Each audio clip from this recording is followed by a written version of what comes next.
back to this week's video about book reports. I'm Courtney Bitts, and this is my co-host Brooklyn, and today we will be discussing the tragic story of J.C. Dugard in her book, A Stolen Life. In this book, she explains the events that led up to her kidnapping and the 18 years that followed when she was held captive in a man named Philip's home. She will talk about the events that happened inside the home while she was there, as well as her life now that she has escaped from her kidnapping home. Brooklyn, do you want to start off by telling us about the beginning of the book? JC really likes her sister, but she does not like her mom's new husband.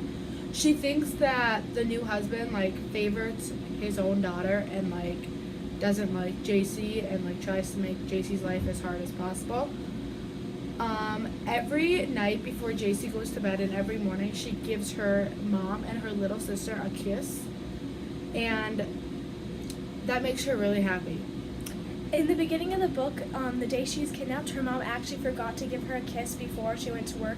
And JC remembers being really angry at her mom that morning, and that's something she regrets because she didn't get to see her mom for 18 years after that, so she regrets being angry with her mom because she forgot to give her a kiss before work. And right before JC gets kidnapped on her way to school, she gives her little sister a kiss because she's still sleeping in her bedroom, and then she eats breakfast and she walks out the door. She doesn't see her stepdad that day because she's really worried he's going to hound her about being late to school. So basically, JC is walking up this hill that she goes to school to every single day, and she's usually very cautious about where she's looking and all her surroundings. However, this day she's very distracted because her mom didn't give her a kiss, and she's worried about being late to school, so she's really not paying attention to anything that's going on around her. And that is when Philip and his wife Nancy pull up in a vehicle next to her, and she all of a sudden notices this vehicle next to her, and she gets really concerned why this vehicle is following her. They then use a stun gun to force her to the ground, and she cannot move any of her limbs, and she recalls being very frightened that she couldn't move her arms or her legs. Even though she tries to hide in the bushes, they grab her and they throw her in the back of the vehicle, and because they used a stun gun on her, she ends up passing out in the vehicle. She knows that a man has grabbed her, and she also knows that there is a second person in the vehicle. However, she does not know that it is Philip's wife, Nancy, at the time. She just knows there's another person, and she doesn't know if it's a male or a female. She is then taken to Philip's home, and Brooklyn is going to discuss a little bit about the home and how her life was like at his home. So their house was like a normal house, but then they had a really big backyard that had it had a gate, and beyond the gate, their backyard also continued, but there was a big tree and there was two small buildings. There was one that was called the studio, and then one that was called next door.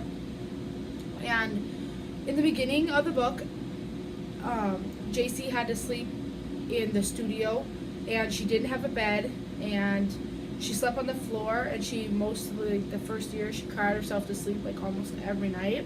And one reason for that was she was really uncomfortable in the studio is because she was handcuffed for the first 2 years, I believe, in the studio, almost 24 hours a day. She would only be unhandcuffed to eat, which was about 15 to 20 minutes every day when Philip would bring some fast food from McDonald's or from Denny's in to her. So she was handcuffed almost 24/7, which made it really uncomfortable and some really bad living conditions. Over the years went by, JC eventually got to start going to the place that was called Next Door. She still had to sleep on the floor for a couple of nights, but then eventually she got to sleep on a bed. Her bathroom was just a bucket. She didn't have a toilet that flushed. She would just go to the bathroom in a bucket, and eventually it would overfill, and Philip was really bad about hygiene and about taking care of her living conditions in that way for the first probably 5 or 6 years. So she would often have these conditions where it'd be very filthy with feces and from stuff from her bucket that was overfilling, and she often had food left in the shed and next door as well as the studio, so there were lots of ants that would bite her during the night, and she couldn't get them off because she was handcuffed. About her third or fourth year there, she got pregnant, and that's when Philip and Nancy started giving her more rights. She got to do more things for herself. She got to move next door for good, and she got a baby crib, I think.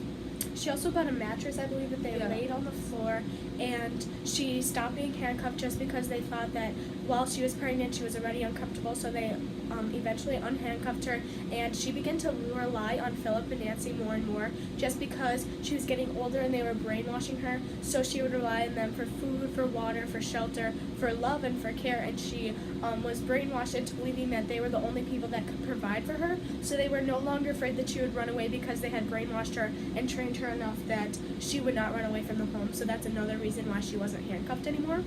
And she also received a TV, and she had a couple channels that she could watch. That's the only form of entertainment that she really had.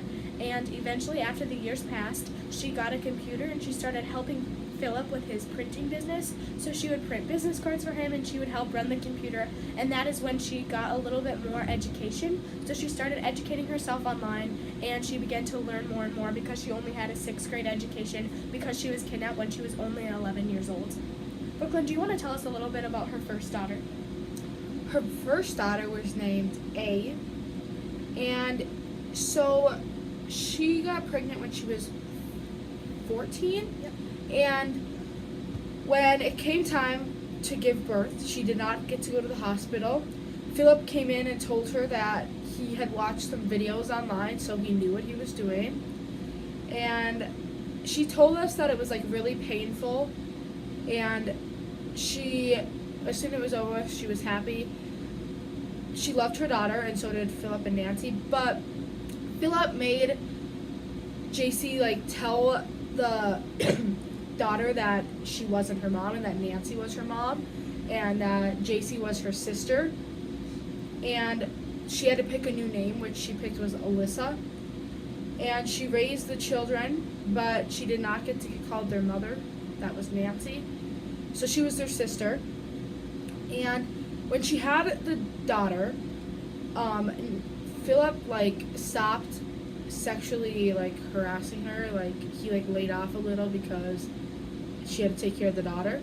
I think he was really concerned that she would have another child, so she stopped being sexually assaulted, and instead she was verbally assaulted and physically assaulted. He would hit her as she didn't do the correct thing that he wanted her to do, and she became very intuitive on what Philip wanted and how his mood was, so she could ask him questions on the days he was feeling nice, and she would lay off and not really speak and fully listen to him on the days that he was not in a good mood. He would leave her for days at a time, so she really learned how to become independent and how to properly take care of her children. She mostly breastfed them because she did not receive a lot of food in the studio that she was staying at, and she was really treated very badly, which I think was really heartbreaking because she was only 14 and 15 years old, and she was learning how to be a mother and take care of her daughter while she was held captive in this basically prison that he kept her in.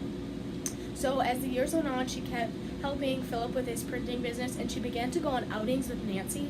Philip was really concerned because Nancy hated him, or hated JC, and he wanted them to get more involved with each other, and he wanted them to like each other.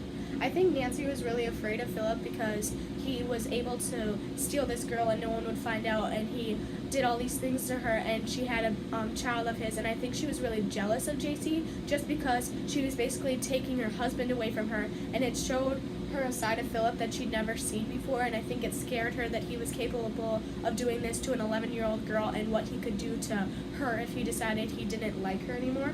So Nancy and JC became more involved with each other, and they began to go on outings, and JC was too afraid to tell anyone that she was kidnapped while they would go on these outings. So her and Nancy would go shopping, they would go grocery shopping, thrift shopping, and they would just begin to go on outings to the library, and they began to like each other more and more.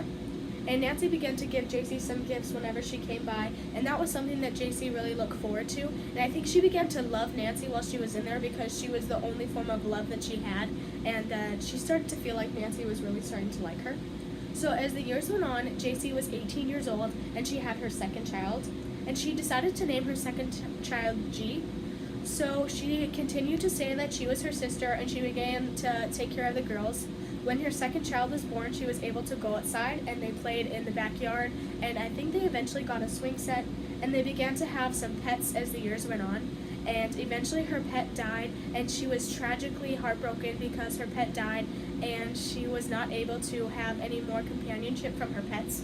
Philip was really good about giving her pets, and then one day he would just take them away because he felt she no longer deserved them. I think Philip was really struggling with some mental disorders, probably bipolar disorder as well as schizophrenia, because he talked about all these people that he saw and the angels inside his head that were speaking to him, and he would be really happy one day, really angry the next, and I think he was having all these mood swings, and he was feeling a lot of guilt for kidnapping JC. Because of this guilt, Philip eventually confesses to his parole officers that he kidnapped JC, and she was finally freed. She was able to tell her daughters that she was actually their mother, and that was very confusing for him, but they are trying to get through and have as normal life as possible. Brooklyn, how much money did she receive from the state of California?